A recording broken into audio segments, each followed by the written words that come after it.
big penis-looking thing that you have to wait for the little pieces to fall off, right? It's that tropical fruit. Glazer Farms ships them up here. I don't know if you guys look at me confused as all hell. I thought you were talking about the Monstera plant. No, well, it is from the Monstera plant. I think I screwed up with penis fruit, but.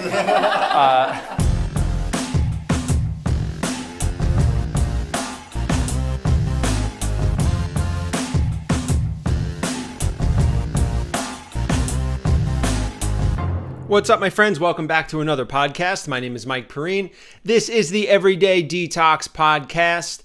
This one's a quickie, guys. I did a live Q&A at Bonberi Bodega. If you remember from previous podcasts, Nicole Berry was on, and this is her wellness bodega that has actually changed locations, but this is one of the last few events that they did in that location, and it was a live Q&A, very similar to what we do on Instagram. If you hang out with us on Instagram and do the Q&As, we just did it with a live audience, and it was really cool because people flew in from other states. They also came in for treatments and visited me at the studio. Like it was a big deal. It was a big deal for me. It meant the world for me.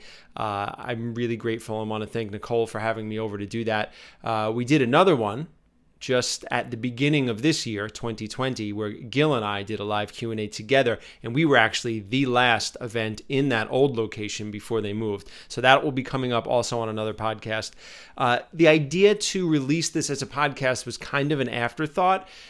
So I didn't set it up as a podcast. It was my first time doing an event with Nicole. I didn't want to show up with all my equipment and just make it difficult. And I wanted to feel it out and see how it went. So I mic'd myself, and I just threw a little lapel mic on myself. I recorded myself, so my voice will be crystal clear and loud, and the other voices may be a little bit muted, but I think you'd be totally able to understand what everyone's asking from the audience, but it might be a little bit lower, and that's why it's like that, because I didn't mic the whole room. I only mic'd myself. So we're going to jump right into that one. But first, I just want to thank everyone that's been watching and listening to this podcast, because it really means the world to me. And this podcast has been going on since 2014. We're going into 6 years now. And there was like a 1.5 year period when I was opening up Vitality. That's my newest studio. It's the biggest project I had ever done. And I was opening Vitality, and I didn't podcast all that much. I might have released like one podcast or something, and I was going for a good couple of years. I was very consistent with releasing them, and then all of a sudden I just kind of stopped, and I wondered how it would be received when I started making episodes again. And I never wanted to stop. It was just life just got in the way. I was just working way too much and wasn't able to pull it off. And it means the world to me that people were still interested, not only on the return of the podcast, but even in its absence. There are people like my guy Jarno, who would leave me messages on YouTube all the time, like every 6 months for a 2-year period, and be like, "Hey, Mike, when are you coming out with another podcast? Been waiting for you to come out with another episode. When's the next episode coming?" And I'm like, wow, like it's like you haven't heard from me for almost a year, and you're still dropping in to check in and to see when another episode is coming. And that means the world to me. All the great positive feedback. To help out this podcast, please, if you're watching it on YouTube, click the like button and leave a nice comment. It definitely helps with the ratings and getting the podcast seen by more people. If you're listening to this and you would not mind rating and leaving a review on the App Store, that helps tremendously as well, and it's so much appreciated.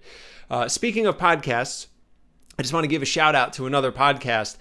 There's a restaurant that I used to work at in the 90s called The Organic Grill. So when I was a chef, I was all in on the chef world. I was a vegan, plant-based chef that specialized in organic food and natural cuisine. And Angelica Kitchen was my primary home and place that I worked for most of my career. But I also worked at another restaurant almost equally as long as Angelica Kitchen, and that's called The Organic Grill. And when Chef Peter Savoni, who's been on this podcast before in the past, we were running the kitchen together at one point. I was a pastry chef and doing a lot of brunch items. He was the head chef, and he was doing the savory items on the menu. And we won Best Vegan Restaurant by Time Out New York. I don't remember what year it was, but at the time, and I'm pretty sure it was pre-internet, or it was right before the internet was everything it is today. There were definitely no smartphones then. at the time, getting that honor from Time Out New York was tremendous. And I think our food was right on the front cover too. But anyway, so I used to work at the Organic Grill. And the Organic Grill was not always an exclusively vegan restaurant. They had a few like eggs and fish things on the item, but it was a very plant-based restaurant. And then right around the time of Angelica Kitchen closing, Vladimir, who owns the Organic Grill, he decided to make the switch and make it an all-vegan restaurant. And when he did that, it was just met with so much love and enthusiasm from the community. There was so much appreciation for him doing that, especially in the East Village, which it's kind of like a haven for vegan organic food.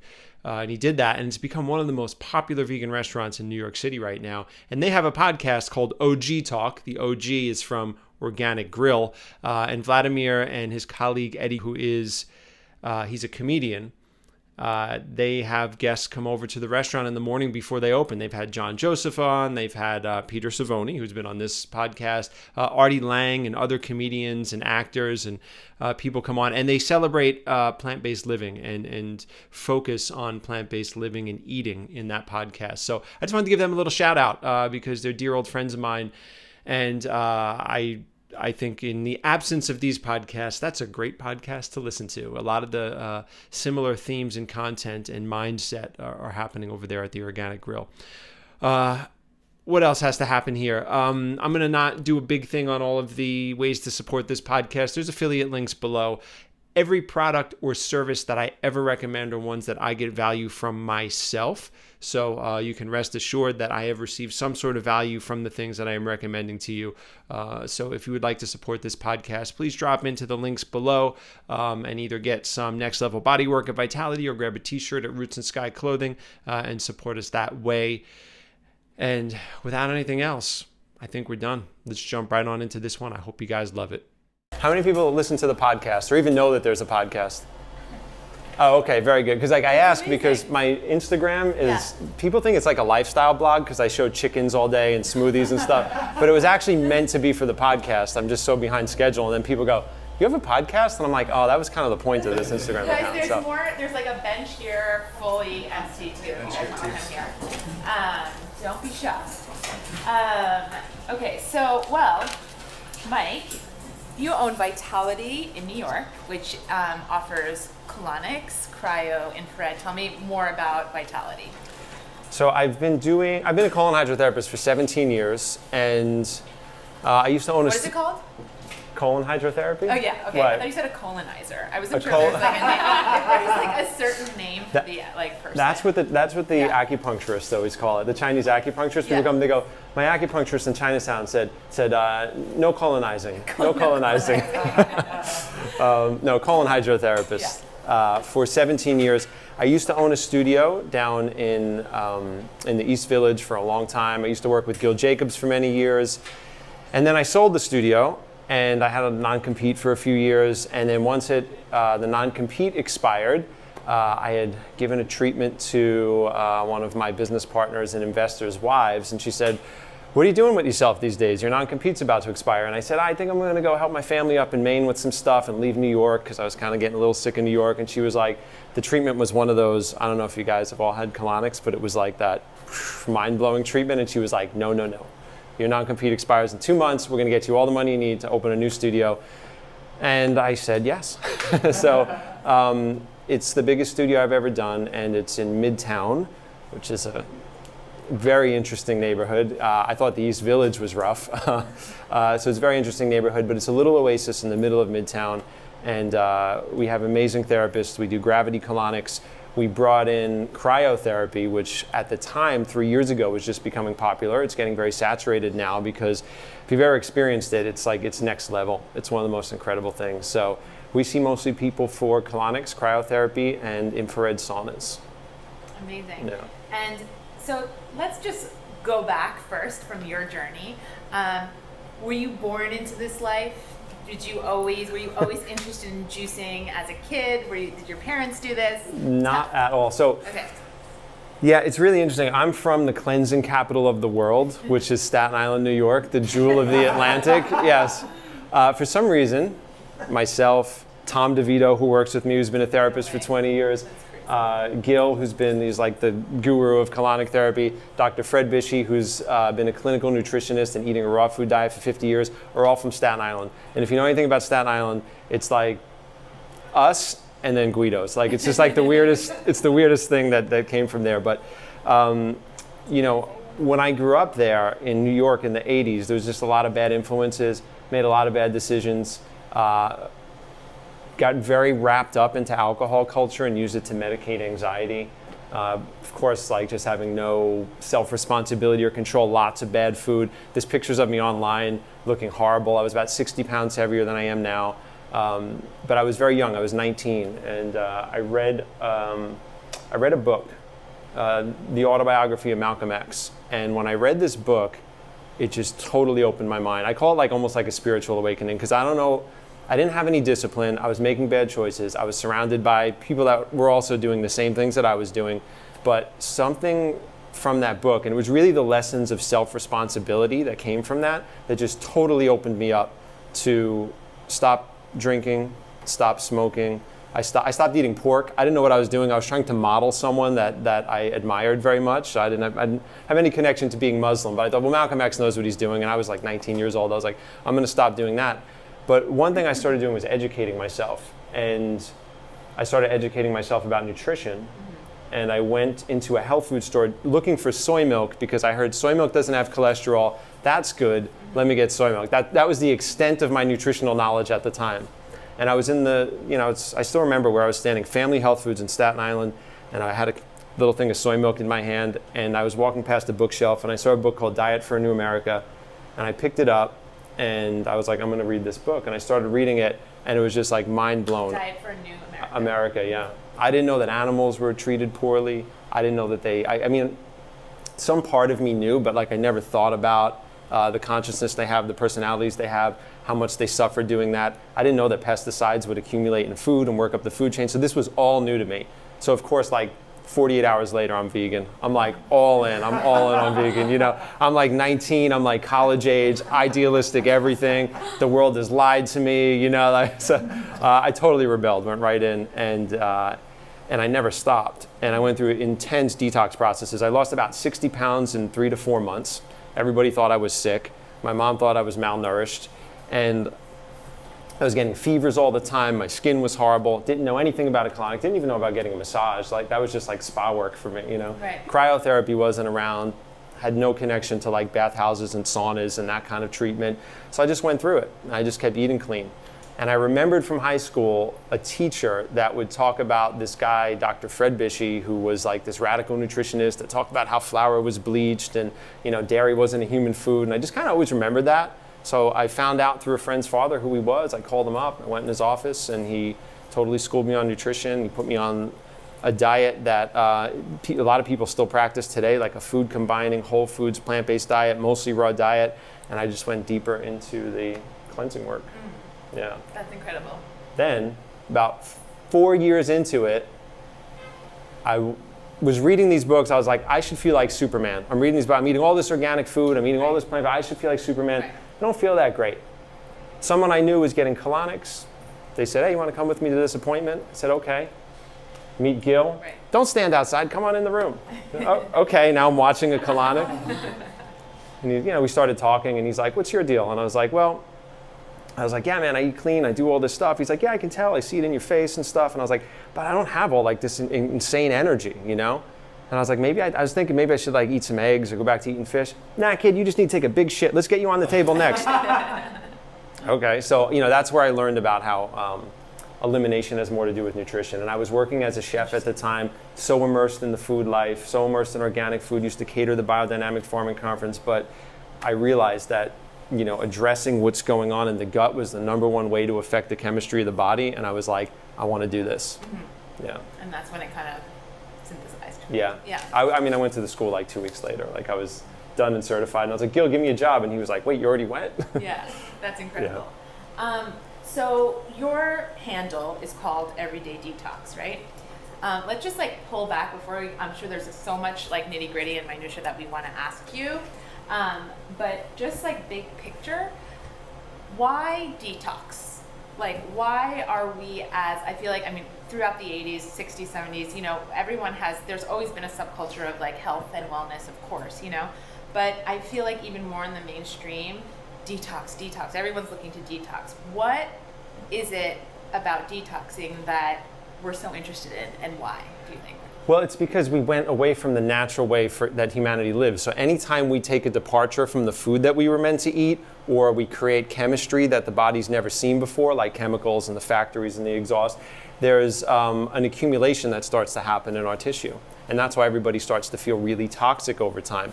And we actually acclimate to it, but you notice that we will start dying younger and younger. Have you seen the colon cancer screening things? Now they want people in their 30s to start screening for colon cancer. So we're getting weaker and weaker because things are getting more and more out of balance from what we did. So that's what the emphasis on. The body wants to exist in the most perfect state possible. We don't have to do anything. We just got to get out of the way. Problem is we get in the way all day. First with food, but then also with environment. And then of course thoughts and technology and all that come into play, emotions, but more so the first thing is food, and then the next thing is the environment, like pollution and where we decide to live.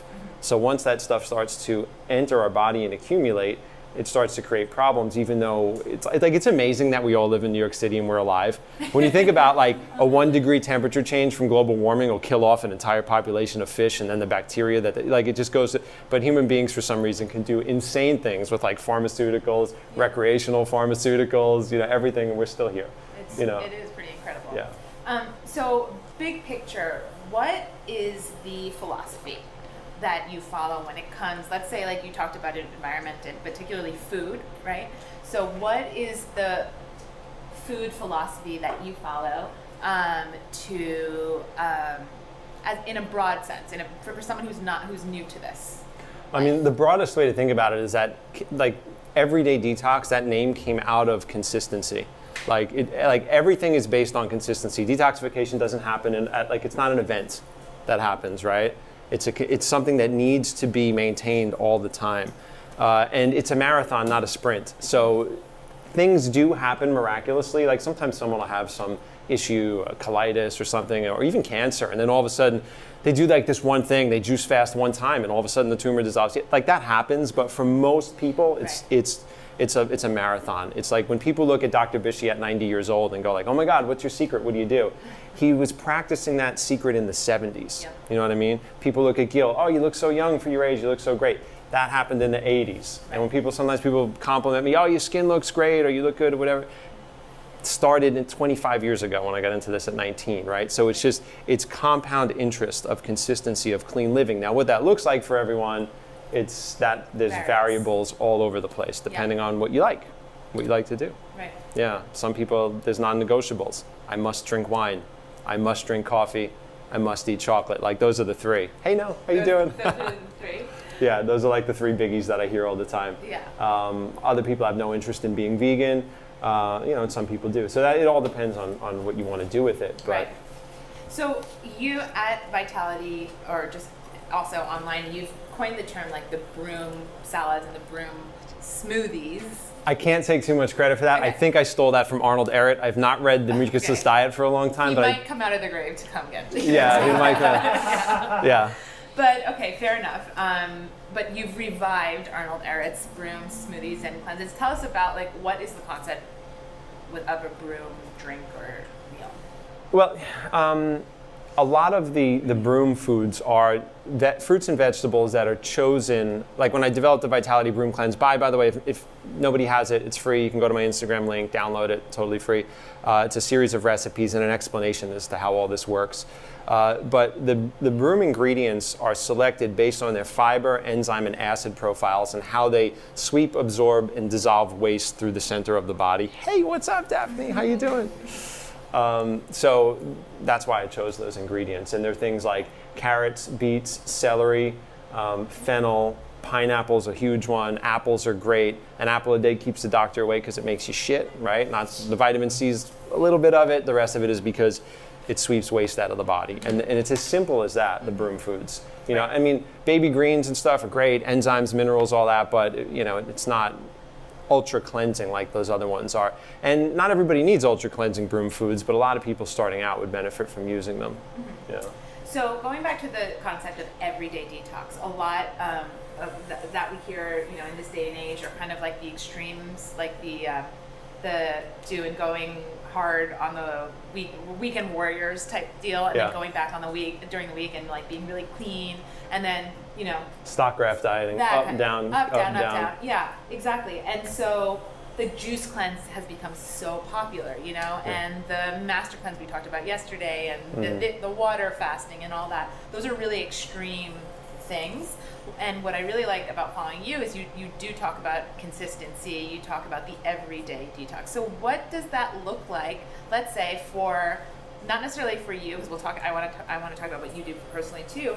But for someone who, and I think that everyone here is probably somewhat familiar into this lifestyle. They're not coming from necessarily like, hot dogs and burgers, maybe not. But if you're somewhat into this life, what does an everyday detox look like?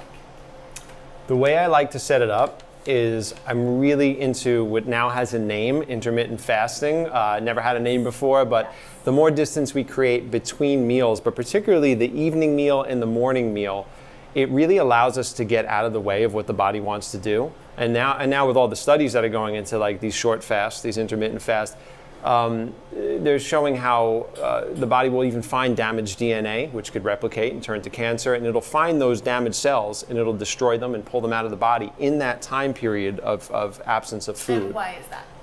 Because the body has the energy to go inward. Like when we cut ourselves, we don't have to do anything. It'll heal up on its own. We just ignore it, and the body takes care of it. It does that. It cleans house and repairs damage internally as well, on a cellular level. But we always just get in the way. We keep damaging if we're practicing, what's happening with like the standard American diet and modern pollution. Like we're always bombarding it with toxicity, and we're never giving it a break because people eat all day, usually till they go to sleep. They fall asleep on food, they wake up, they eat a heavy breakfast, and the body's always trying to catch up. So what does it start doing? It starts accumulating more waste, starts putting on more weight, and then all of a sudden things start popping up. Sometimes they pop out of the skin, sometimes they pop up internally and some type of disease. So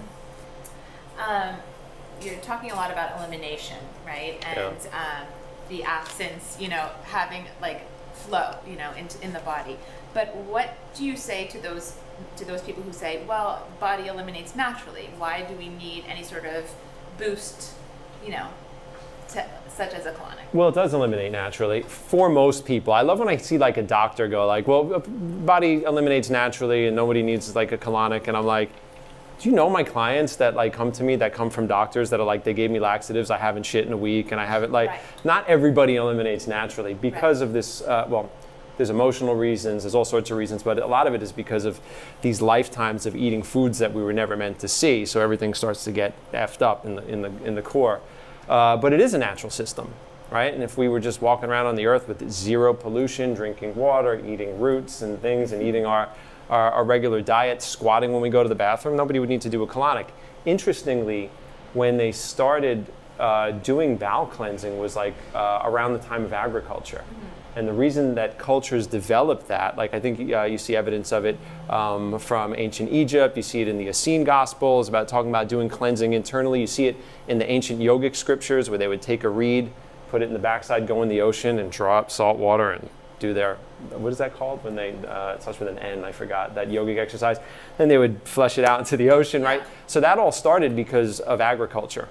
That was grain, rice, wheat, having excess animal fat because now everybody's collecting animals and raising them and eating them. So there's no more activity. There's no more living in balance with the environment. Now there's like everything we want, starch, fat, protein in this excess level. And then they started to think about, oh, we got to clean this up. So that's where it started. Yeah, it comes from not living in balance. But there's a lot of things that are not natural, like lifting heavy weight repetitively is not natural, but they're good for us. Getting a massage technically is not natural, like different chiropractic adjustments are not natural, right? That's so, but they can have a benefit, yeah. And also holding waste beyond a 24-hour period, beyond a 24-hour transit, is completely unnatural. So talking about waste, what does the ideal elimination look like? Ideal is a 24 to 28-ish transit time. meaning from mouth to exit, moves in, absorb nutrition, work through, hang out in the large intestine for a little while, feed the microbiome, absorb metabolic waste, and then drop out to some degree. So basically you want to see, and there's a test that we have, it's called the transit time test, it's a sesame seed test, where you basically want to see dinner coming out by dinner, right? By the next dinner. Yeah. Right. Doesn't matter how many bowel movements you have. Some people just go once a day, some people go 3 times a day, but you want that transit there. Now, if it hangs on a little bit longer, if you skip a day, like it doesn't matter. But what I've found through colonic therapy is when we do the transit time test, I still remember this person that was in phenomenal shape. She almost like broke my rib once hugging me. She was a bodybuilder. She's a good friend of mine. She was on my podcast. Her name's Natalia Maldonado. She's amazing. And she goes, I'm going to do this transit time test you want me to do. I said, okay, cool. And I could see, because of, she had abs, but I can see the retention. Bodybuilder, lots of chicken dinners and protein powders and all that stuff. And I could see the pressure there. So when I finally saw her for the podcast, she came and she said, I did that transit time test. She goes, it was a 4-day transit. And I'm like, okay, well, you're doing 3 meals a day plus snacks plus protein shakes, times that by 4, and that's what you have being held back by that ab. And that's why all the bodybuilder people I know, they usually end up with some type of inflammatory bowel disease. Yeah. When we're talking about easing into this diet, and you talked about intermittent fasting as one, what would like an easy way going into this lifestyle be? Not going like full throttle right away. What I want everyone to think of is salad is the new rice. So you make a salad that looks like one of the salads in there, and you eat that as the bulk of the meal, and then you eat whatever you want. I always tell the Pat the Plumber story. Holly's probably watching this right now, my wife, and she's probably like, oh, Pat the Plumber again. Because she's always like, you're going to talk about Pat the Plumber?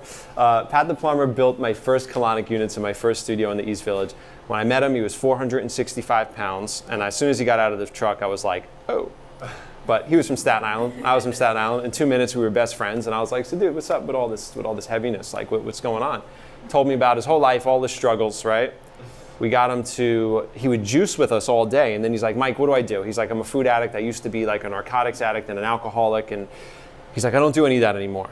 He's like, but I need to like lose this weight. Now I just eat, that's my reward. I work all day, I want to eat something. He would order from 2 different pizzerias because he was embarrassed about the volume of food coming from each, and he knew that when he opened the door that they would know it was all for him, and like that, it was very embarrassing for him. So I said, okay, do this, and I told him to make steamed vegetables, a big raw salad, eat as much as you want. He was getting a dressing from Pathmark. It had like sugar and sunflower oil in it. It was just not a good dressing. But he was doing that. He would drink juice all day and Crystal Light. Then he would eat the salad and steamed vegetables. Yeah. Then he would eat fried chicken. And he went in a 5-week period from 465 to 385. It was the first time he'd ever gone below 400. And he was still eating like chicken wings at night. He wasn't doing steamed chicken breast. His food cravings were too much, but that was enough for him. Just making, instead of, just eating like pizzas and chicken and all this stuff, he was what Dr. Fred Bishy would call taking the antidote before the poison. So he was changing the way he was digesting food. The fiber was carrying it through. He was creating a little bit of alkalinity. He was hydrating and drinking juice with us all day, which was good. He wasn't really a lunch eater. He used to eat pork rinds and Crystal Light. Now I got him on juice and Crystal Light. It worked, right? And is that something that's important when you're embarking on a cleansing lifestyle? Is it important to do a subtle shift versus, let's say you woke up like you did and you're like, I'm gonna go all in, I'm gonna go vegan, like everything happening with the Amazon. We have a lot of people saying, I'm gonna go vegan immediately. Is that good? I think not so good. I think to go vegan immediately is fine. Okay. I think that's a very good thing. I think it's good for everything. But to like go all in and find out about raw foods and go, so like I say, like if there's no urgency, like if it's like driving, it's like, if you're driving and you have no points on your license and you make a UE on the double line, like no, there's no problem. But if you got points on your license, meaning disease or something, you might have to pay attention to like the little nuances of this and really work it if you're trying to change your whole chemistry around. But if there's no urgency, just have fun with it. Don't obsess over food combining stuff. Have fun with salad dressings. Like Pat, like he's like, I really like this one. Will it work? And I'm like, 3 weeks ago you weren't eating any vegetables. Like, yes, it'll work. It'll be fine. And what are like the subtle signals to your body when you want to So like let's say you do make that shift. Let's say you weren't having as much raw vegetables in your diet, and you are, and you're okay, good. You've seen things. What are signals that our body tells us that we can start to play a little harder? If you're getting improvement with no detoxification symptoms, you can keep moving. Yeah, you could do it. If everything's working, if you're doing everything like, quote unquote right, like whatever that is, and it's working, just keep going with it. Yeah, you don't have to hold yourself back from it. And if you do start to get symptoms, enter into them and assist your body with cleansing and try to move through it if that's your desire. Sometimes they get really intense for people. I mean, it depends on where you're at. So like I was 19 years old, so my body can handle it. Yeah. You know what I mean? I can handle. Had old bowel stuff. I had fever, lots of fevers and body aches for like years going out of it. But I also had a very toxic history with chemicals and stuff because of some jobs I did. But if most people are starting out 40s, 50s or something, if you have a long history of that, you might want to bring it back a little bit. Don't go on a raw food diet. No need to really do a juice cleanse past 3 to 10 days. I like doing them even though they're extreme for people because sometimes it changes everything for them mentally. Look at Rich Roll. Anybody know who Rich Roll is? He's got a podcast. Yeah, he was like a very out of shape lawyer with he really wasn't happy with his life. Did a juice fast and like it just shifted something in him and now he's this plant-based athlete. So I like it for that reason, but I don't. But for the long term, it's probably better to transition. Mm-hmm. Yeah. And what are some symptoms? You mentioned symptoms about like when you're needing assistance in cleansing. What would that look like? Headaches, skin issues, fever and body ache, wanting to vomit, bowel issues. And that's not lack of nutrition? I used to eat probably 10 times more food than I eat now when I first started, and I cleansed so hard. And I thought maybe I lacked nutrition the first time I went to see Gil. Then I paid attention to the elimination, and now I eat almost nothing, especially when I'm working. Yeah. Yeah, and I'm just like, energy's fantastic. Even when I'm sleeping 4 or 5 hours a night only, and I'm like working all day and stuff, not a problem at all. Right. But that wasn't the case initially. I felt like I needed more food. We got to be careful with this, but sometimes the need for excess food is just an emotional thing, or it's something that we're just very familiar with, and it's hard to break away from that. This was hard for me too, and it was something that I prefer to not even think about, or to recommend people think about, like this undereating idea. I mean, think about that when you're like 70 or 80, but your body, because it helps when someone's older, but your body will find it. I always had food cravings. I became a chef because I wanted to be vegan, and I was making really bland food at home, and I was becoming obsessed with the food thing, and I just wanted a brownie. I remember sitting in a class in college, and I was like, I really just want a brownie, and I was like, I'm gonna go to culinary school. I found the pamphlet for the Natural Gourmet Institute for Food and Health, and it was so much fun, and it was so great, and I had an amazing time with it. Wait, where was I going with that? I'm all the way back in 1997, and I'm really, undereating, right? So, so I had all these cravings. Brownies. Back to brownies. That's like very. I think you were giving us a brownie recipe. I just heard brownies and I brought. Yeah. So and then there was all this chatter in the raw food thing that became popular, and it was about eating less and all this stuff. And I was like, fuck, I don't want to eat less. I'm hungry all the time. I just went from all this sensational food. I finally got comfortable with all this cooked macrobiotic food and whole wheat vegan brownies and shit. And now I got to eat less. And Dr. Bishop used to say, pray to God for mastery over your food. Okay, I get it, but over time, when I got into the cleansing, your body takes you there. So your body will start pushing you forward.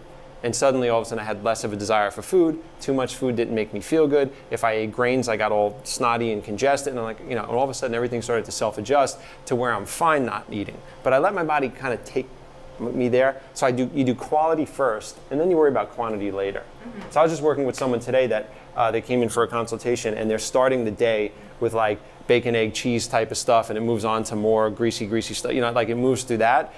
And I was just talking to her about, I was like, we're doing all quality, because if we start thinking about portion stuff and all that, I was like, it's gonna be a Weight Watchers nightmare. It's gonna be that thing where you're wanting something else. You're hating the salads.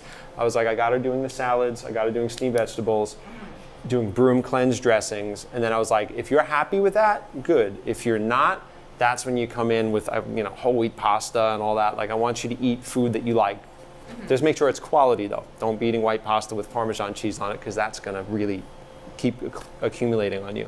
now that we're there on like quality, what are some high quality foods versus more like heinous foods that we want to focus on? Like, hey there, how you doing? Good. You mean in like the cleansing life, like that kind of food, or like? Yeah, let's talk about like other than obviously organic fruits and vegetables, which are of course amazing. When it comes to like a little less vibrational foods like grains, nuts, seeds, what are ones that we like that you like to focus on? I really think that. No, just okay.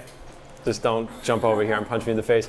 I really think that one of the greatest injustices to veganism right now is the Impossible Burger and some of these fake meats, because I think because it's such a highly processed food, I think in the long term I think it's not going to look good on vegans as far as health. I don't think it is. I think whole foods, plant-based diets are really the best way. Whether or not someone eats grain, if they like grain, or whether or not but. Great for transition, but use it in a small window. But if someone's eating that stuff, like, it's never a good look. I look at Instagram all the time, and I see all of these places, especially like on the West Coast and stuff, and they're doing all this like amazing gourmet stuff, but like or like vegan bakeries where there's like lots of refined flour, vegan butter, and they just don't look healthy to me. I remember I had to remember, like, when I was first doing colonics, I was a pastry chef at Angelica Kitchen when it was still around. And but I was into raw foods primarily, even though I was still eating a piece of tofu cheesecake and stuff here or there. I was into, because of Dr. Vichy, raw food, and my interns were not. So they would be eating like muffins and croissants for breakfast, tofu sandwich for lunch. They'd be eating some like lots of heavy cooked stuff, refined stuff, and they were like very pale and pasty, and they had a lot of weight on their body. And then and they were all vegan. And and everybody likes to finger wag from the vegan community to like the people that eat meat that they're so unhealthy. But then I would have athletic clients that would eat lots of raw food. They would eat lots of vegetables, some whole grains, and they would eat some animal protein. And they were in phenomenal shape. Could run circles around the vegans. Heart health was probably so much better. And I was like, really just trying to put it in perspective and understand that, like, when we're eating all of these, if you're eating heavy processed foods or a diet heavy in grain and beans and not enough raw plant food, that it's an unnatural diet as well, especially the processed stuff. Let's say you're not 100% raw. What are the highest quality grains and legumes that one can incorporate into a diet? For grains, I think quinoa, millet, and wild rice are probably the ones that move through the body the easiest. They're a little less starchy than the other ones. Brown rice is good too. Whole wheat and spelt, I think, are fine, but most people don't like to eat them whole grain. They like to make flours out of them. Most people don't eat a bowl of whole wheat. They just don't, Even oatmeal is fine. Totally cool if you're going to eat grains. Just make sure they're whole, organic, and yeah. I get this question a lot, and I'm sure you do too. What is the difference between juicing and smoothies? I get that. I still get that question all the time. Yeah. It's just a totally different concept. So juicing is extracting all the liquid out, so there's no digestion. Blending is blending to a point where your teeth don't have to do any work, and your body, they're very close, but they're not the same. Where your teeth, you don't have to do, your teeth don't have to do anything, and there's maximum absorption, but the fiber's present. That's all it is. It's just a different thing. One is really easy to digest food, and one is a very supplemental, almost medicinal drink. Yeah. So which one would you recommend every morning? To start is this for a beginner? Because I would start with Yes, for a beginner. It's a lot easier to blend, and you'll notice that I don't show juicing that much on my Instagram account, but I'll show blending smoothies and stuff all the time. It's just so much easier to do, right? So it's a great gateway for people to start making their thing, but both really. Take us through a day in your life. With food, huh? First thing I do, wake up, I drink a big glass of water. It's so, I tried to do a what I eat in a day video, and I put it on, I should take it off YouTube, because it was like, there's never a good day, right? So I was like, I started well, and there's a big glass of water, and then I think I had I didn't have juice that day, but so ideally, big glass of water, and then I'll have a juice maybe, it could be like 18 hours from dinner. Like, it could be a long time, almost 20 hours. Then I'll have a juice, and then I'll have one of my fruit smoothies maybe after that, or like I might do one or the other. And then sometime after that, I do a salad, some steamed vegetables, some avocado, and that's it. What's one It's of your that favorite simple. broom dressings, or do you go salon dressing? The favorite one that almost everybody makes is the basil dressing, but you can make it with anything. It's just greens. So I'll go get garlic scapes out of the garden, and I'll get some tarragon, and if we have basil. If not, I'll use dill. You can use cilantro in it. It's like any herbs you want. It's delicious, and it's a great way to just kind of get a lot of these medicinal greens blended up and incorporate it into your food. But that's the one everybody makes. That's the one everybody sends me and tags me in, and like they love that one. That's amazing. Then there's really easy ones that you could just shake up that are really easy. The dressings aren't purist either.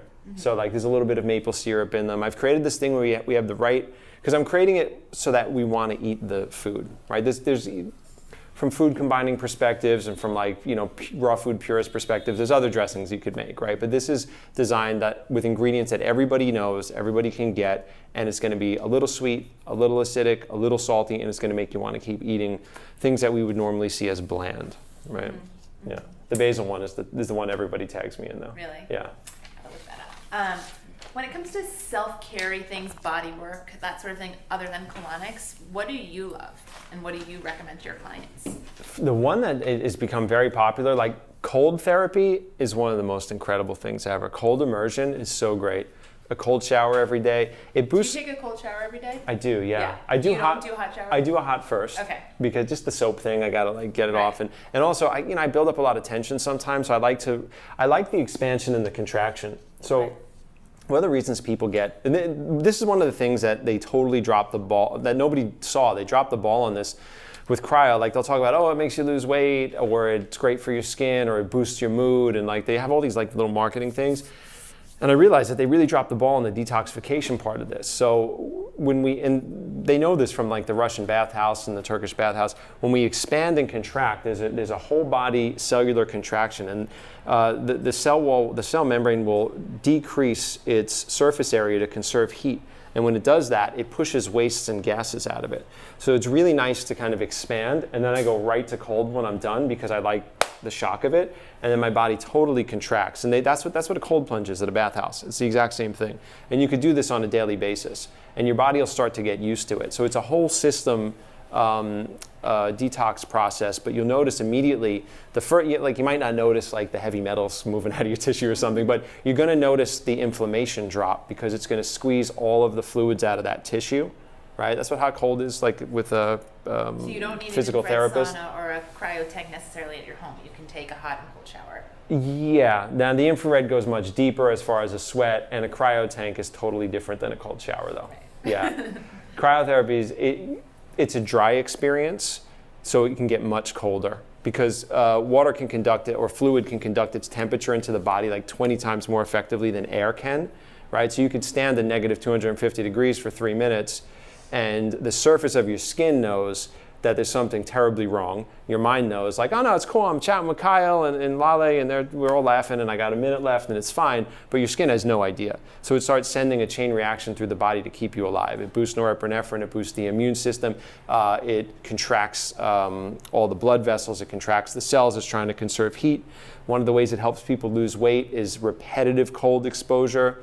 Will cause the body to create more mitochondria in the cells, or in the fatty tissue, and that when we have more mitochondria, we can use oxygen more effectively. We can basically create energy. We burn calories more effectively. Mm-hmm. So that's a long-term adaptation of it.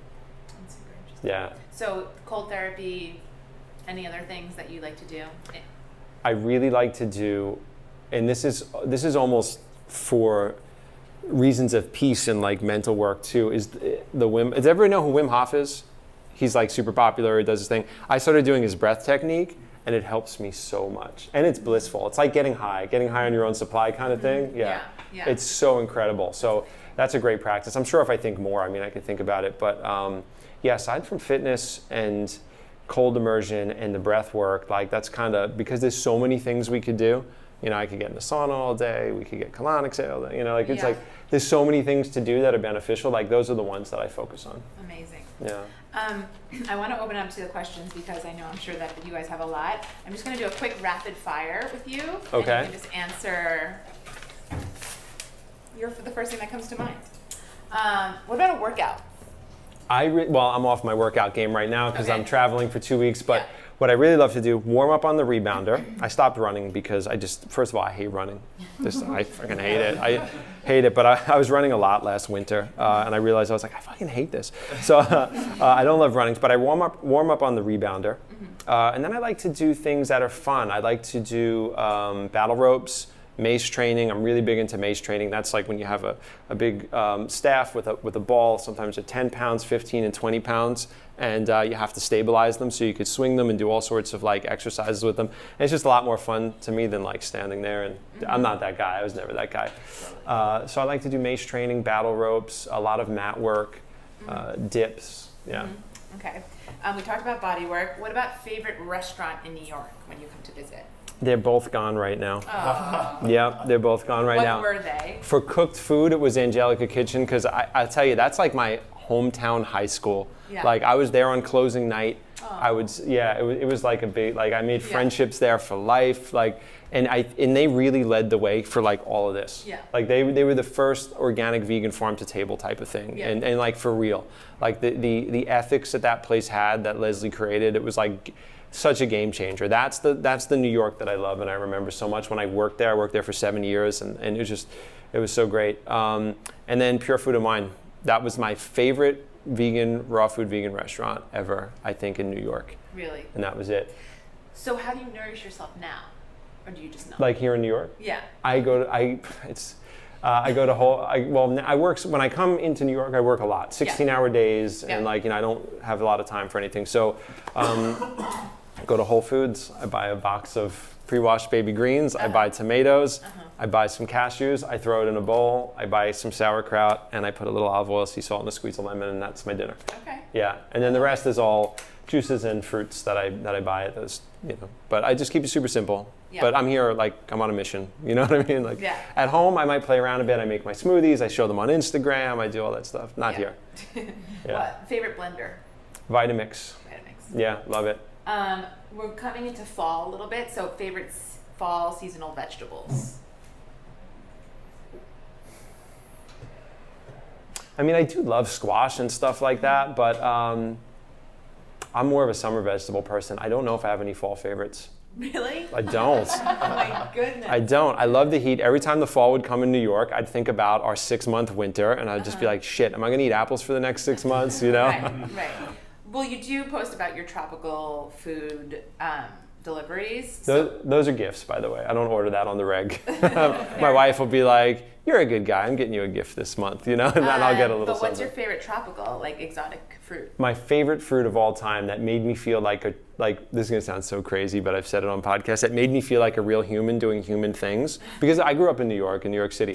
And I remember standing in Hawaii the first time and having a jackfruit and eating it. And it was just like flavors that were, to me, and I'm like making this so weird, but like, it was that thing where like, this is our relationship to the earth. And this tree wanted me to smell this thing, because you could smell it from like way across the jungle.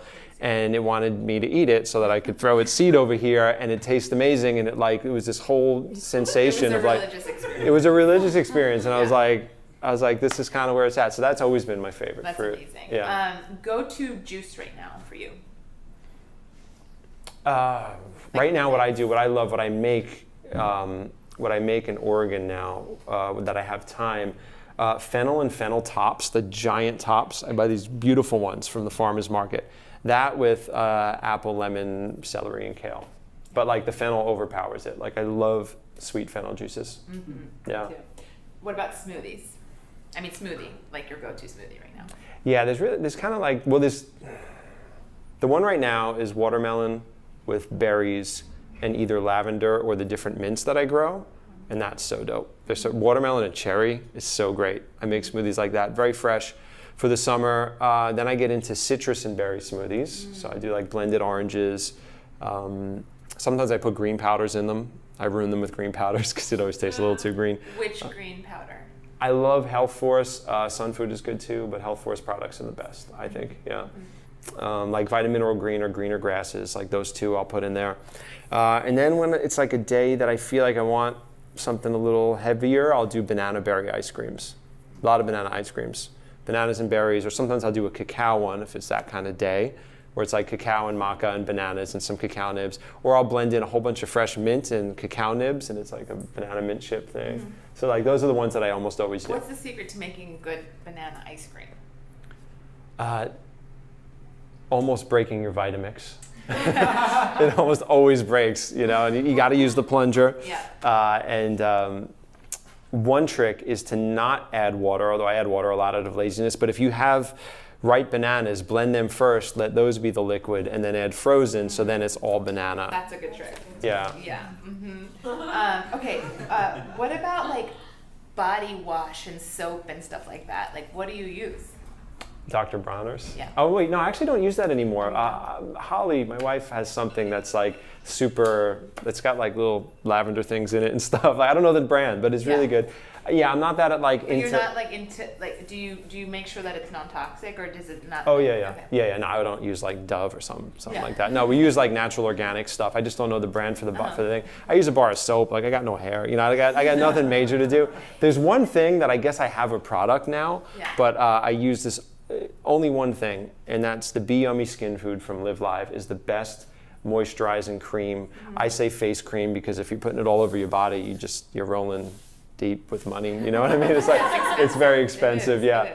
But I just put that on my face. Sometimes I'll put essential oils in that and dilute them, and it's just great. It's just it's not greasy, it's not oily. I'm not, you know, I shine a little bit in the summer, but like not too bad. What about toothpaste? Bronner's. Mm-hmm. Good to know.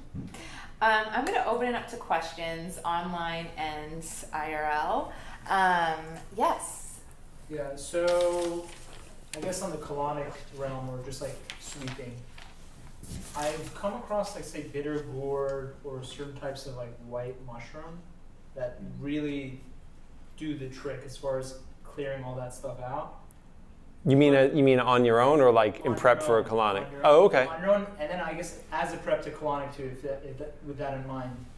But how do you know if you would to go that realm first, or to go down the route of like an herbal formula? Well, I feel like one is food and one is herbs. So do you go food first then herbs, or maybe herbs and then do the last remains? Well, even bitter gourd, there's any food that makes you go to the bathroom has some laxative effect. So like beets make you poop because they have oxalic acid in it. If you've ever had Monstera, that big penis-looking thing that you have to wait for the little pieces to fall off, right? It's that tropical fruit. Glazer Farms ships them up here. I don't know if you guys look at me confused as all hell. I know that. I thought you were talking about the Monstera plant. No, well, it is from the Monstera plant. I think I screwed up with penis fruit, but but anyway, loaded with oxalic acid. So sometimes you'll see it come out of you like in like a few hours, and you're like, wow, that was fast, you know. So bitter gourd probably. I don't know what they are, but bitter gourd, I'm sure. Especially you're eating it raw. It would be raw. Yeah. Or it could be juiced and then taken as a juice. But I honestly don't know how safe it is to kind of do that because it's really known as a master sweep. Yeah. Well, let me put it this way: in bitter gourd, you know, if you bite into it, that's not a food, right? You know, you're not going to walk down the street chomping on a gourd like one of those because I've eaten them raw, and I actually took a bite raw and I never ate one again. But they have compounds in them that stimulate the bowel, and so do herbs. So they're very similar in the way that they work. But even herbs like senna and things like that, they're irritants. A lot of herbal medicine is a slight poison. So it's an irritant that you don't want to take repetitively. You take it in a pinch or something like that if you're traveling and like, you know, you're having some trouble because your circadian rhythm is messed up, you're not pooping, like take it sometimes. But and they're natural, so it's good. It's not a chemical laxative, but the body can become dependent on it and it can irritate your body, right? So where a colonic, you get stronger every time you do it. And when you do take an herbal laxative like that or any laxative like that, you're basically just relying on your body pushing out as much as it can, but it doesn't necessarily get to different gas pockets and different areas that a colonic therapist can open up and get through. Thank you. Yeah. Do you have any questions online just to alternate? I have a question. What's the transit test? It's basically what it is it's you take something that should move through the body at a normal rate. That's a raw salad, steamed vegetables, and avocado. right? So it's not too heavy. It's not like like a lot of cooked food. It's not watermelon, you know what I mean? It's not like something that's gonna zip through your body. Something that should move through at a normal rate. And then you take a big handful of sesame seeds and put it in, like more than you would ever garnish your food with. Don't eat sesame seeds before that. Don't eat sesame seeds after that. And then just watch and see what happens in the toilet and wait until you see sesame seeds and look at how long you see them for. Because some people see sesame seeds for 4 days with every bowel movement, which means that things are like, you know, not just coming through clean.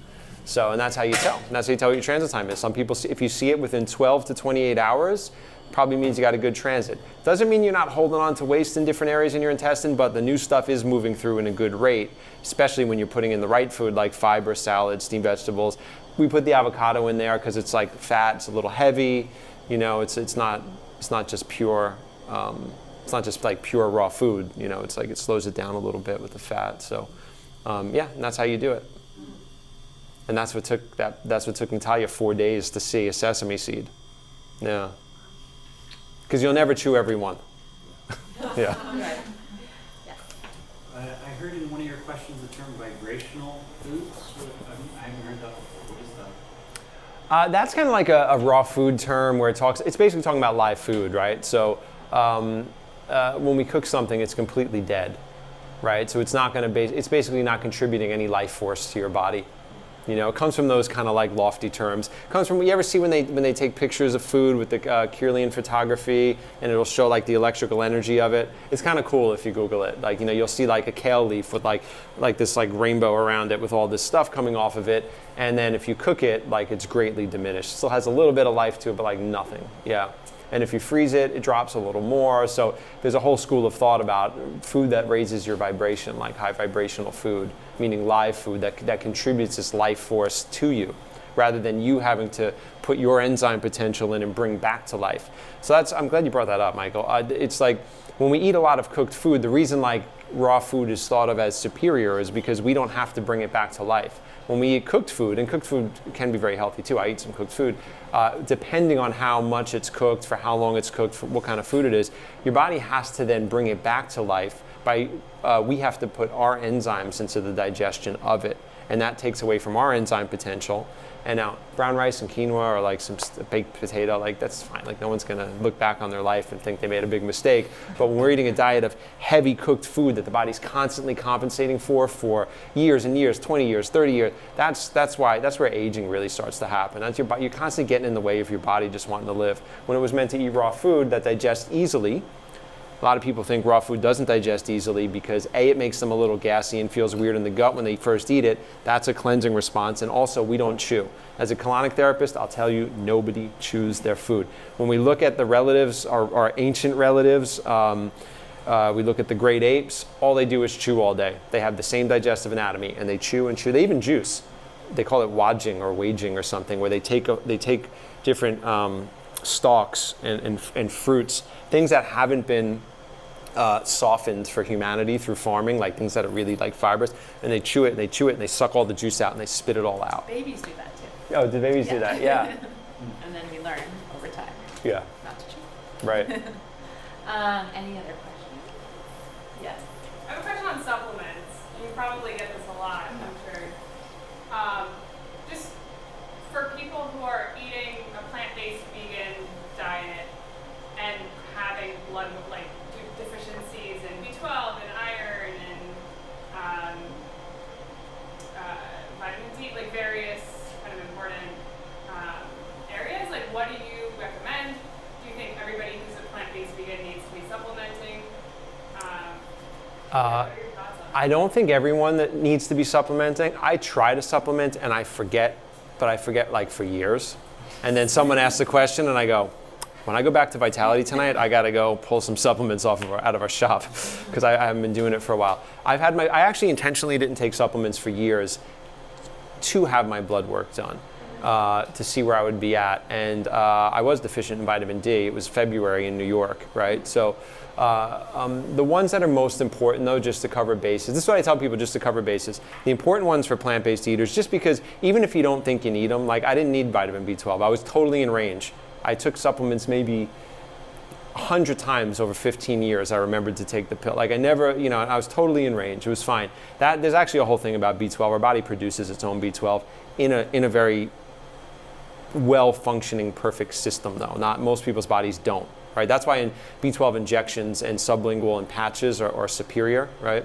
But the ones that I really recommend, B12 and D3, those are the most important. Most people should be taking them. There was an article that came out talking about how, I forgot how many millions, like 4 million Americans are B12 deficient. I was like, well, there's not 4 million vegans in this country. You know what I mean? Like, I was like, it was more than that. I don't remember how, it's on my Instagram somewhere. I saved it in my stories.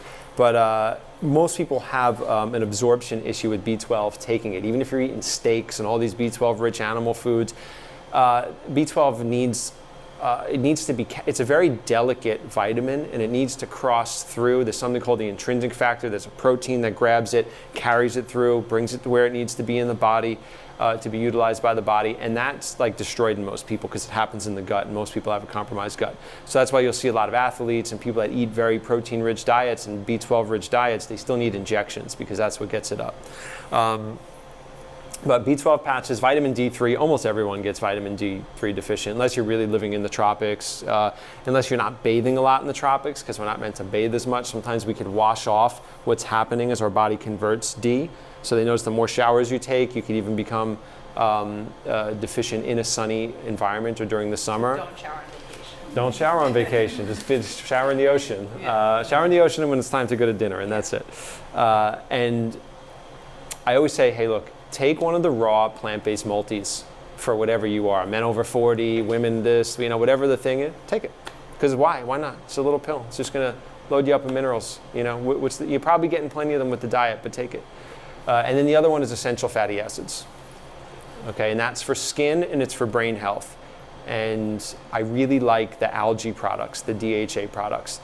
You can get it through flax seeds, you can get it through purslane and like all these weird little avenues, but it does exist a little bit in the plant world, but to get DHA, I like the algae supplements. I think it's a really safe thing to do, especially in vegan kids. Yeah. Especially the DHA supplements. There's somebody, I don't know if the product is good, somebody made a B12, D3, and DHA omega fatty acid pill. Somebody else got it, like someone developed a product, and they were like, yep, these are the essentials, and they got it. Aside from that, that's about it. Like, we really don't have to worry about most of them. Well, of course, everybody's different, and someone's going to test, like, I'm deficient in this or that. That always shows up. Sometimes a blood test isn't the most accurate thing. Sometimes it's a snapshot of what's going on that day. When people are in a state of cleansing or fasting, if you have your blood work drawn, you look like you're malnourished. If a regular nutritionist or doctor saw the blood work of someone in the middle of a water fast, they think they were dying. But what they're looking at is a process that needs to be interpreted as the body's improving. You're releasing all this acidic waste. Your body's burning up minerals in the process, but it's actually improving itself. So it's like a snapshot of what's going on. It's not always accurate. So you want to have a number of them done. If it's a serious issue, I'd have a number of them done. Yeah. I think that vitamin is called Ritual. Ritual? I think that's the one. It's a great name for a vitamin. Other things, but it has that stuff in it. Yeah, so Yeah, very cool. Now, what's up? I'm so happy you came to say hello. Did you address food combining yet? No, we didn't get into any of that stuff there. Is there anything you can share about advice for food combining or the ordering of how we eat? Yeah, that's more of an efficiency thing, the food combining stuff. It's just more about digestive efficiency. So if someone's like, I eat and I feel tired, I eat and I get gassy, there's a way to troubleshoot through that. First thing is chewing, right? Most people don't chew. I'm like, you're gassy and you're eating plant-based food, it's because, or if you're eating raw food, it's because you're not chewing. They're like, oh. Chewing your smoothies and juices. Yeah, really good idea. Mix it around your mouth. If you ever come to our studio, you notice everyone's drinking juice and like, talking to you and like chewing their juices. So first, chewing is the big one. I like to simplify food combining. I think a lot of it is overthought. Starches and proteins are not ideal to mix in a meal. The digestive secretions for each one are different. They neutralize each other, they get in the way of each other, they dilute each other. And then what you have happening is you have food that's not digested moving through the small intestine, makes its way to the large intestine, and there's bacteria there, the microbiome, and the microbiome's like, what's up, cafeteria time, and just eats it, transforms it into gas, and then everybody's bloated and they're like, oh, now I feel gross after eating that. All of our cuisine is built that way because it makes you feel very full and heavy. But ideally it would be like salad, big sweet potatoes, salad, quinoa, or salad, some type of protein, you know. Beans and tofu and tempeh kind of fall in the middle of that. So that's always, everyone's like, well, what is that? I don't need, nobody knows. You know, it's like they have plenty of protein, they have starch in them, they're definitely carby, but they're also high in protein. So it's like, beans are a hard one to figure out sometimes with that, but mixes really well with vegetables. So everything mixes well with vegetables. Fruits are like probably the one that most people should pay the most attention to on an empty stomach, away from all other foods, with the exception of some other fruits and raw greens. So green smoothies, you know, that works totally cool. But once it gets complicated, like fats, alliums, like garlic and stuff like that, that's going to conflict with fruit. And the reason is fruit doesn't want to hang out in the stomach. It wants to get absorbed instantly. The sugar wants to get absorbed instantly, get used up by the body, and that's it. If it hangs out in the stomach, like if you eat a bunch of strawberries for dessert after Indian food, the Indian food is going to sit there and it's going to take its time through digestion. Strawberries are going to sit on top. They got nowhere to go. It's warm in there. So you try to imagine chewing up a bunch of strawberries, spitting them in a bag, putting them in a 98-degree chamber, and coming back 4 or 5 hours later. They have bacteria all over them from the soil, which is fine, it's good. But now you've created this medium where it's going to ferment into alcohol and gas, and instead of getting used, you're now making alcohol and gas, and you have a fermentation vessel as a stomach. Some people don't want to hear any of this stuff, and they're like, I just want to eat quality food and it's fine. And I'm like, if you have no problems, don't let me tell you you're broken. But if you come to my office and you're like, I'm bloated, or like, I got my food repeats, or whatever, like, that's it. That's it. It's just an efficiency thing. We make it more efficient. And that's because there were less options when we were just walking the earth and eating whatever. That's why the digestive anatomy is so like simple and linear. Now, we make everything in the world. We obviously can digest it. That's why I said it's a miracle we're still alive, that stuff that we eat, right? But we were meant for simplicity. So when we simplify it through the food combining, we have more energy, less gas, and that's why we use it. Yeah. Yes. Can you talk about the role that sleep and rest plays in cleansing? Tremendous. So the more clean our diet, the less sleep we need, because there's less to clean up, right? So if I'm doing like a 24-hour day where until I get sleep or something like that, I eat almost nothing when I do it, because I know that I'm going to pop up the next day feeling good, right? That's where all the magic happens, in the resting. So if someone's new into this, you got to sleep. You got to make sure you're sleeping, because that's where it's all going to happen for you. Then you get to a place of efficiency where you can have less sleep because you're not polluting yourself. That's where we recover from everything we did the day before. When we wake up the next day with the awful breath and the big white tongue and the goop in the eyes and all, like when I used to drink and eat diner food and fall asleep with like a bagel with like stuff and like the nastiness that used to come out of this end and that end and out of my skin, like, it's because all that food is basically rotting in the intestines, and the body never cleanses, because there's all this, it's disaster management all the time. So it's tucking poison away, and then that little break of sleep is the only time that we're out of the way, unless we eat and then fall asleep. But that's the only time. That's why it's a fast, break fast, right? It's the only time we get out of the way for most people. And that's why we're the most gross when we wake up in the morning. And the cleaner you are, the less sleep you need, and the less gross you are. Yeah, like if I look at my tongue in the morning, like there's almost nothing on it anymore. It used to be coated in white stuff when I first started. And then when I would eat cooked vegan food, it was still kind of a little gross or whatever. I'd be puffy and I'd have to blow my nose in the morning from mucus or whatever. And then as I get out of that, then like all that goes away and you go, oh wow, like so all that grossness from overnight is the body trying to cleanse and recover from what we did the day before. Where does the classic midnight snack urge come from? Or is that for different people? That's toxicity. That's the body calling for food unnecessarily for emotional or physical needs that aren't related to nutrition or what the body needs. Yeah. And one of the ways that we figure out what like how toxic a client is, like how are we going to transition this person? We find out what they can do in the morning. So when they say, oh no, if I don't have a coffee and like something heavy like bacon and eggs or a thing, or it could even be vegan, like I gotta have my croissant and my Starbucks coconut thing, whatever, need that in the morning or I'm like just a mess, like we know that like that they are waking up in a state of incomplete detoxification, feeling awful and needing to stop that process. So getting out of the way opens up that process. Eating heavy food stops that process. That's why our culture is built on continental breakfast of things of like animal fat and cholesterol foods all day. It's like the worst thing to put in the body to start the day. It shuts down detoxification, but that's what makes you feel good, right? Because you stop the detox. Once you get through that whole process, you wake up, you don't want to eat anything. You know, all I had today was a cantaloupe and a juice, and here we are. You know what I mean? I had some grapes, and like here we are. You know, couldn't do that when I first started because I still had a lot of stuff happening where I had this urge to stop it. It's like subconscious urge to stop the process. For typical people eating typical meals, when do you think we should end the last meal of the day? Ideally before the sun sets. Yeah. Nobody does that. I don't do that. I'm going to go back and have a salad tonight. Probably won't get back till 9:30, right? So ideally before the sun sets. And you want to create at least 4 hours between going to sleep and eating. That's ideal. There's not a lot of things aren't ideal that we do. The digestive power starts to drop if your circadian rhythm is imbalanced to where you are, if you're not flying all over the world and confusing it. But like if you've been in a place for a while, it's around noon to 4. And then we're really supposed to stop having food. Nobody does that. People that do that, though, it's super efficient.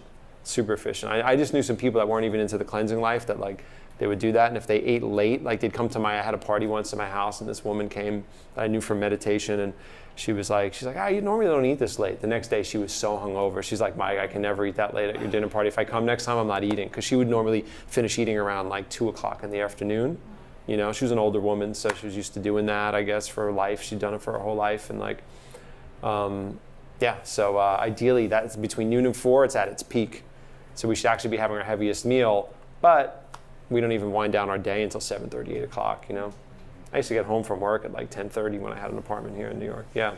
But so now, depends on what it is. Like sometimes I know it's not ideal. For me, if I eat too late at night, I wake up in the morning, I might be a little mucusy or whatever, not to overshare, but after a great morning bowel movement, all of a sudden my whole head clears up and I'm fine. And I'm like, all right, my body kind of self-corrected itself. It worked out.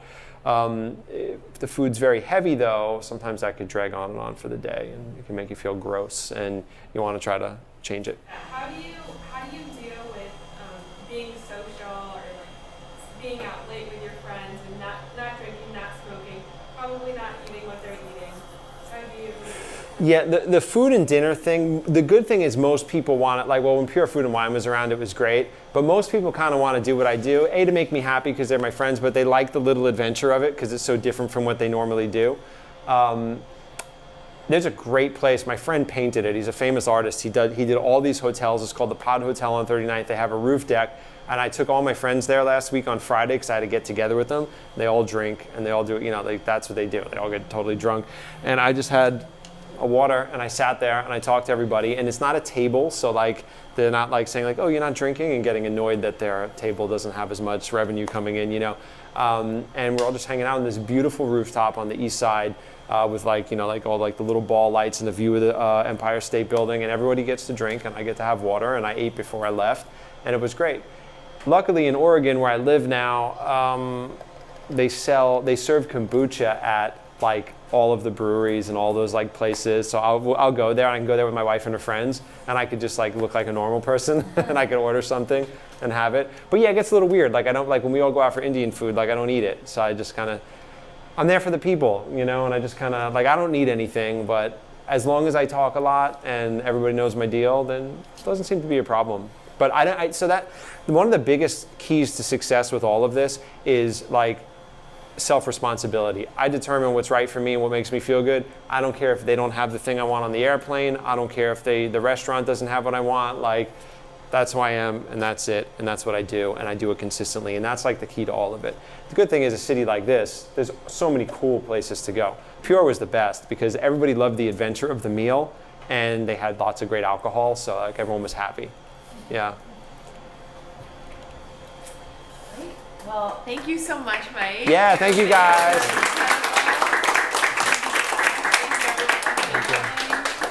Yeah. Yeah, that was awesome. This was good stuff. Thank you. You know, the Q&A started on Snapchat when I started. Who here watches the Q&A stories that I do? Anybody watch them? Oh, good. Very cool. Before everybody leaves, by the way, I might make this into a podcast if my mic and everything worked good. So I'd love to just get a shot of everybody hanging out here. So I'll do that right now. But I started the Q&A on Snapchat, and people just started messaging me questions, and I started answering them late at night while I was opening Vitality. Then Instagram had the questions option. The first one I ever did, I was like, oh, I'm gonna move it to Instagram because Snapchat started to die. It had its moment, and then it was like 13 to 16-year-olds only. So like I got out of that. Although some people still message me on it. It's so weird. But so I went on Instagram and I opened it up. I was like, hey, I'm moving the Q&A to Instagram. And then I checked it in 15 minutes and there was no questions. And I was like, okay. Checked it an hour later, there was no questions, and I was like, oh shit, maybe they're not into it over here, and I got to go on my private account to save face and ask myself a question. This is embarrassing, right? And then like an hour later, we had 15 questions, and then and then it grew and grew, and now we get hundreds of questions every time I do them, and I try to get to as many as I can, and it's just been a lot of fun. So I do those once or twice a week, usually on Instagram all the time, and that's where the Q&A concept came from, and it seems to work really well, and I have fun doing it. It seems like everyone likes it. In person. Yeah, so thank you for coming and doing this. It means the world to me. I'm so grateful that I can share this lifestyle that's been so incredibly valuable to me, that I've not only built my career on it, but like it's how I live. We were talking on the podcast, Nicole was on the podcast yesterday, we were talking about how like just the act of juicing or shopping at a farmer's market or doing something like, or doing an act of self-care, it's like spiritual work to me. It's just like, it's so much respect for the earth, by not eating animals, for my body, like that's my spiritual path, that's my spirituality. So thanks so much for having me here. Yeah. Thank you, everyone.